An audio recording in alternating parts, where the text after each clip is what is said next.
Zeke Vaughn hadn't planned to start a galactic incident. He just wanted to keep his cat alive.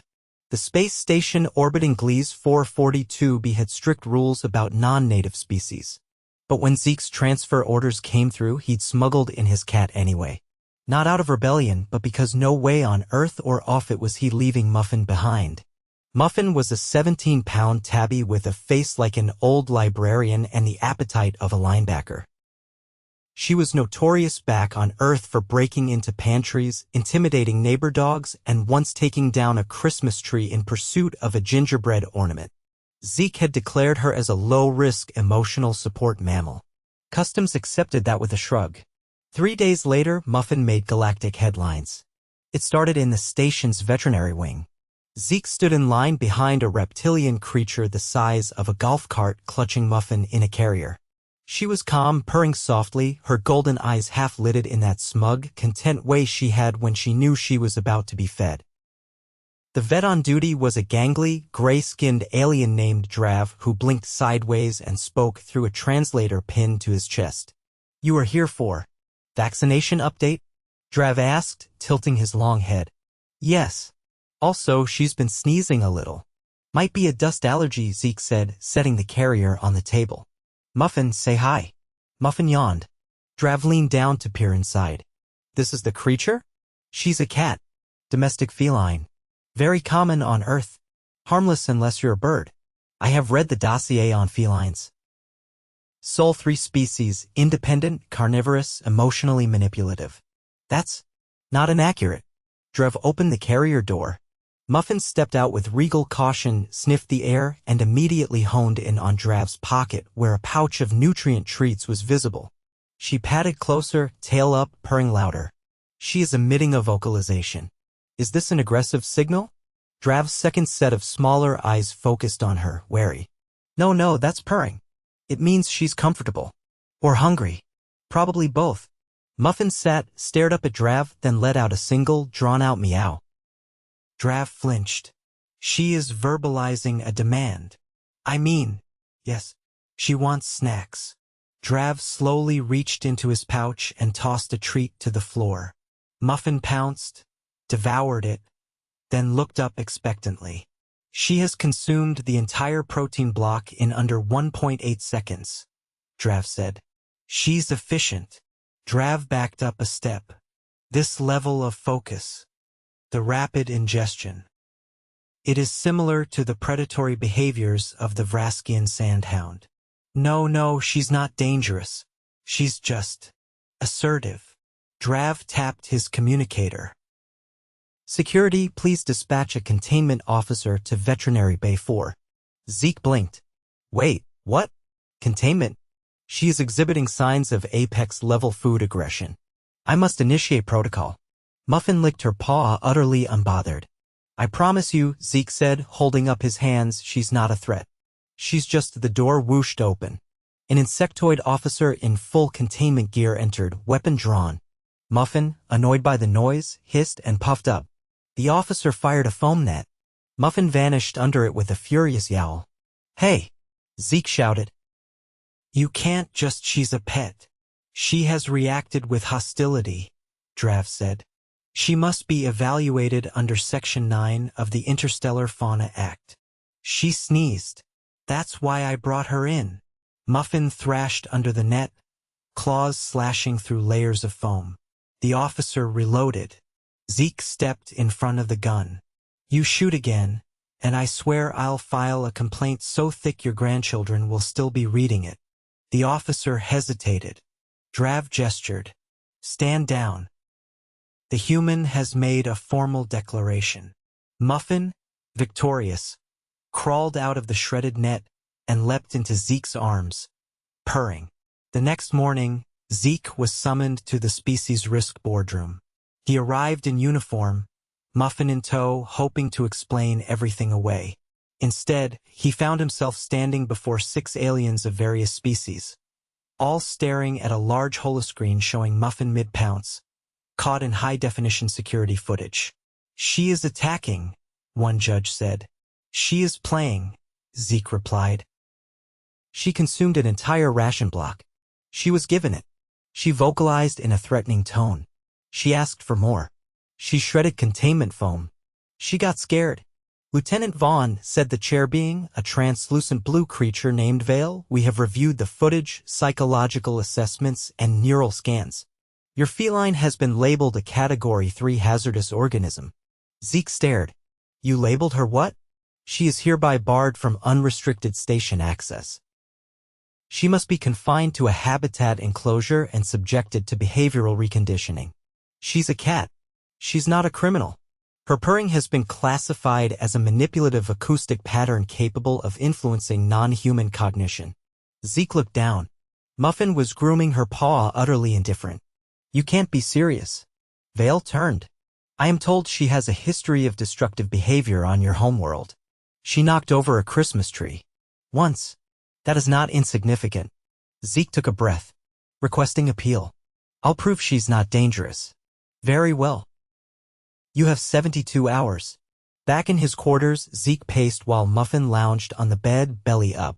I've got 3 days to prove you're not a menace to society. You could help, you know. Muffin snorted. He downloaded everything he could find on alien interspecies behavioral standards, then worked through the night designing a presentation. The next day, he brought Muffin to the Cultural Exchange Lab, where alien children learned about Earth customs. This is an educational demonstration, he told the instructor, who looked uneasy as Muffin prowled the room. She is large. She's fluffy. Muffin jumped onto a child's lap, curled up, and began purring. The child, a 4-eyed green youngster, giggled. She is vibrating, the child said. She's happy, Zeke explained. She makes me feel calm. The instructor started to smile. Perhaps we judge too. Muffin stood, stretched, and vomited up a half-digested treat on the floor. The instructor screamed. A janitorial drone crashed into a wall. Zeke buried his face in his hands. By day 3, Muffin had been banned from 6 labs, 3 corridors, and the officer's mess. She'd peed in the ambassador's shoe and stolen a diplomatic pastry. The final straw came when she accidentally triggered a biohazard alarm by climbing into a waste chute. Zeke was called back before the board. Vale regarded him with a weary expression. You have failed to demonstrate evidence of non-hostility. She's a cat. She's not hostile. She's just misunderstood. We must consider the safety of all beings aboard. Zeke looked at Muffin. She looked back, blinked slowly, and let out a soft purr. He sighed.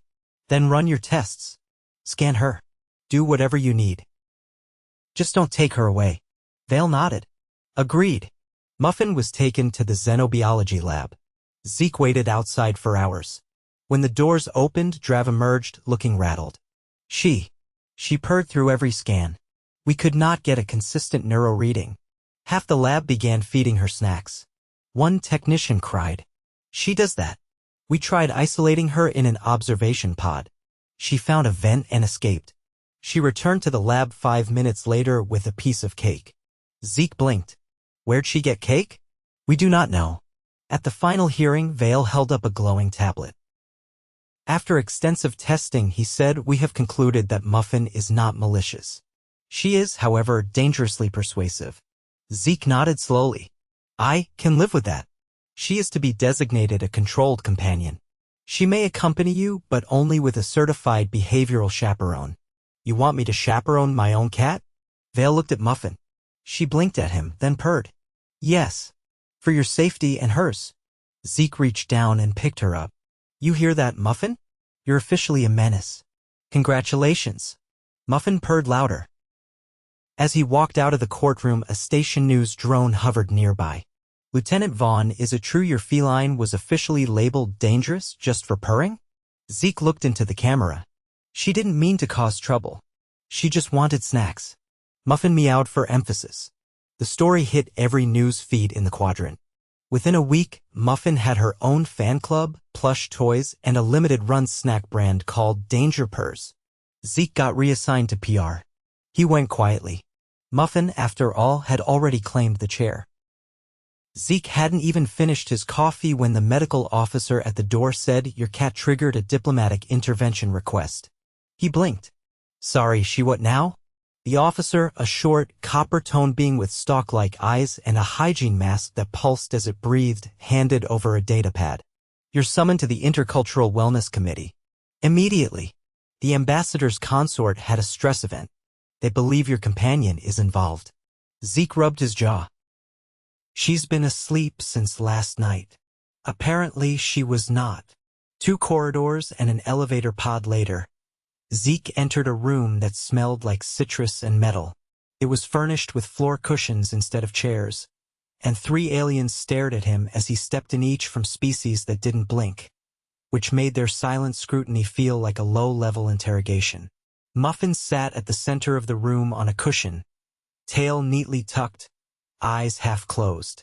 She trespassed into the consort's meditation chamber, said a tall, translucent being whose limbs rippled like seaweed underwater. The consort inhaled her fur and suffered a panic convulsion. Zeke squinted. How did she even get in? She passed through a biometric scanner by mimicking the ambassador's gait. What? The security footage shows her walking behind the ambassador with an identical rhythm. The scanner mistook her for an authorized trailing organism. Zeke looked at Muffin. She flicked her tail once. She wasn't stalking anyone. She probably smelled incense and followed it. She lay on the sacred textile, added a second alien, this one with branching horns and skin that shimmered between indigo and bronze. That cloth is used in mourning rituals. The consort interpreted her posture as a death omen. She just likes soft things. There is a pattern of infiltration, the horned one continued. Last week she entered the nutrition lab and consumed an entire culture of fermented algae. That was left on the floor. She didn't break in, she wandered in. A soft trill came from under the cushion. Muffin let out a sleepy chirp. The third alien, smaller and shaped like a coiled vine, rotated slightly. We do not wish to penalize her. We wish to understand her. Zeke sighed, lowering himself onto a cushion. Look, I know she's unconventional, but she's not a threat. She's just curious and doesn't care about boundaries. The vine being's tendrils twitched. Then perhaps she is more human than feline. Quiet rippled through the room. Zeke looked at Muffin. She blinked slowly, then rolled onto her side. The translucent one finally said, we propose an intercultural study. Observational only. To determine whether her behaviors are representative of common Terran companion species. Zeke narrowed his eyes. You want to make her a research subject? A volunteer. With supervision. I'll supervise. But if anyone tries to sedate her, she'll flip a table. The vine being tilted. We prefer not to introduce pharmacological interventions. We wish to understand her unaltered behavior. Zeke glanced at Muffin. Then you're in for a weird week. 3 days passed. The observational study took place in an open lab with null-gravity corridors and transparent walls. Muffin was given an environment replicating common Earth habitats, a couch, a rug, a potted plant, and an empty box. The observers, 7 species in total, watched from behind the walls, taking notes on floating tablets as Muffin ignored nearly all of the provided enrichment and instead spent an hour trying to climb into the duct system. She shows no interest in artificial nesting materials, said one, tapping notes with a claw. She avoids food placed in open dishes, added another. She attempted to eat the wall sensor, noted a third.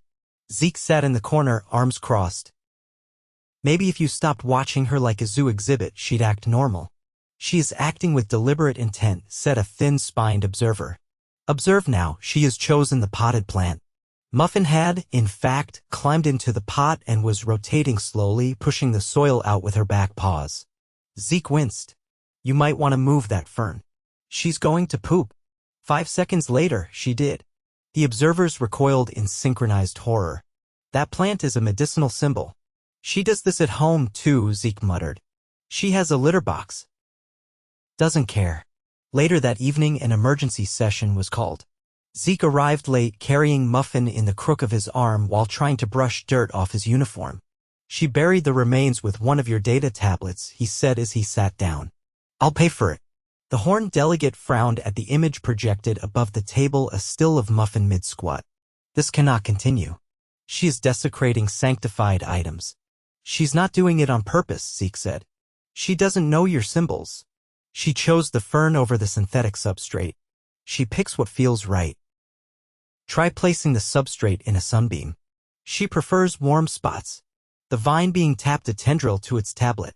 Would you be willing to submit a formal profile of her behavioral patterns, including climate preferences, object affinities, and social triggers? I guess. But you'll have to add a section on her vendetta against vacuum cleaners. The translucent one exhaled slowly. There have been murmurs of escalation. Some departments view her presence as a diplomatic liability. Zeke leaned forward. If this ends with her getting kicked off station, I'll go too. Silence. The vine being curled slightly inward. That would cause administrative friction. Then don't make this about policy. Make it about learning. Isn't that your whole thing? The translucent delegate's limbs rippled. We will allow a single cultural presentation. If she can demonstrate non-hostile interaction with delegates from at least 4 species, we will reconsider her classification. Zeke stood. Fine. Give me a day. The next 20 hours were chaos. He had to source species-specific interaction props, a scent orb for the Olivari, vibration toys for the Trelv, and edible modeling clay for the Feline. He also reprogrammed a cleaning drone to emit low-frequency purring sounds to keep Muffin calm. He barely slept. The presentation took place in the central atrium. Attendance was mandatory for all cultural liaisons. Muffin was placed on a raised platform surrounded by soft lights and calming scents. First came the Olivari, whose sensory organs detected emotional pheromones. She is emitting contentment, the delegate reported, and trace levels of disinterest. She's always disinterested, Zeke said. That's her baseline. Next, the Trelv, a hive-minded group who responded to rhythmic movement. Muffin batted at the vibration toy once, then flopped onto her side. Acceptable, the Trelv confirmed. The Feline brought out their modeling clay, which Muffin licked once, then sneezed on. The Feline giggled in their native gurgle. Delightfully unpredictable. Zeke actually smiled. Finally, a representative from the Nilari approached the same group whose consort had suffered the stress event. Everyone held their breath. The delegate extended a feathered hand. Muffin sniffed it, then headbutted gently. Gasps echoed through the room. She has offered scent exchange, the delegate said. We accept. Later, as the delegation conferred behind closed doors, Zeke sat near the platform, exhausted. Muffin curled beside him, tail twitching. The vine being emerged first. Congratulations. The board has agreed to revoke the hazard designation. Zeke closed his eyes. Thank you. She will be issued a unique classification, independent semi-sapient companion entity. With caveats. Caveats? No unauthorized room entry. No cultural textile contact. And no more potted plants. Muffin yawned, utterly unimpressed. You'll need to sign off on a behavioral management plan, the vine being continued, and possibly teach her to respond to basic commands. Zeke looked down. You hear that, Muffin? Time to learn, stay. She stood up, turned around, and sat facing the opposite direction. The vine being tilted. Fascinating. Zeke leaned back. You have no idea. Zeke hadn't expected to be called to the life sciences wing at 6 in the morning, but when a glowing message flashed across his wall terminal reading, urgent, unauthorized biofeedback event feline involved, he didn't ask questions. He stuffed Muffin into her carrier, still half asleep and humming tunelessly, and made his way through the quiet hallways of Gamma Sector, nodding at the occasional maintenance drone. The lab doors hissed open to reveal a scene that resembled the failed art installation. A dozen alien researchers stood in a loose circle, staring at a suspended chamber that was slowly rotating midair.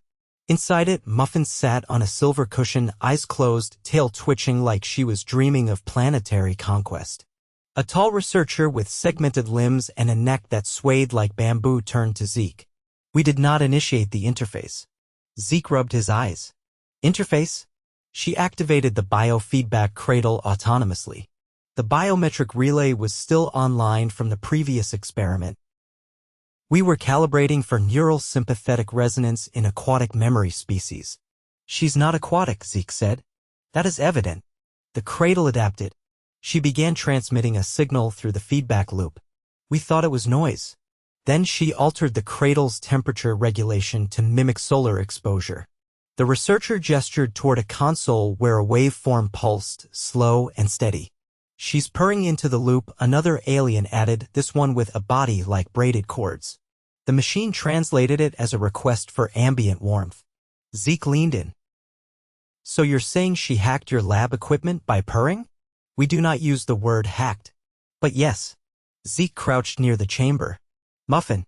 She didn't open her eyes. The chamber's temperature display ticked up slightly. She's not coming out until the heat dips below optimal basking, the rope-bodied one said. Zeke exhaled. Can you just turn it off? We tried. She initiated a loopback override by shifting her body weight onto the manual override panel. The cradle is interpreting her as a comfort priority user. You made a machine that listens to purring, Zeke muttered. You built your own demise.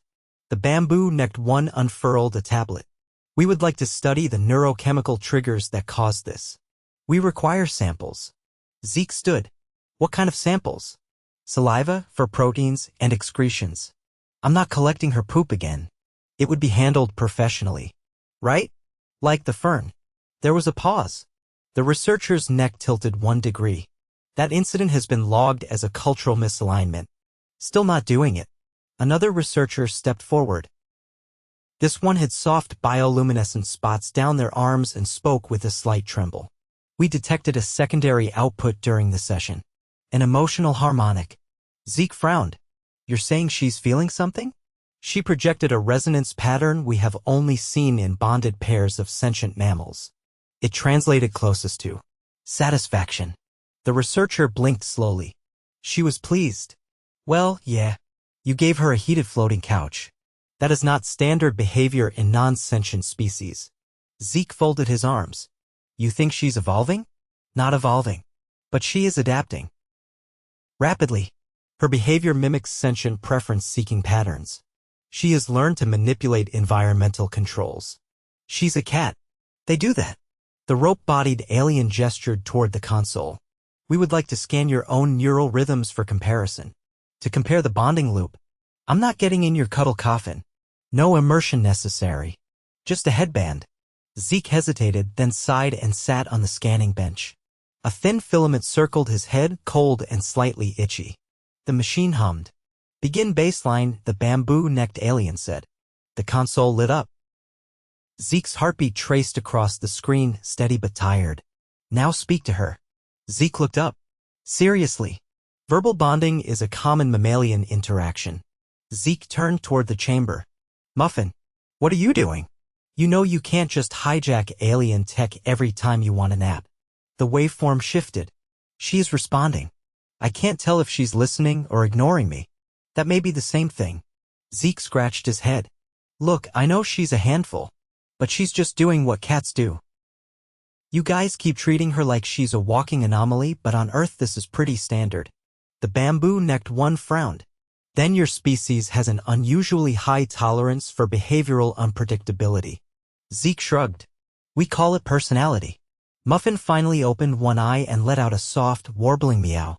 The waveform spiked. The bioluminescent researcher stepped back. That vocalization registered a stress-reducing harmonic. She's calming you. Zeke blinked.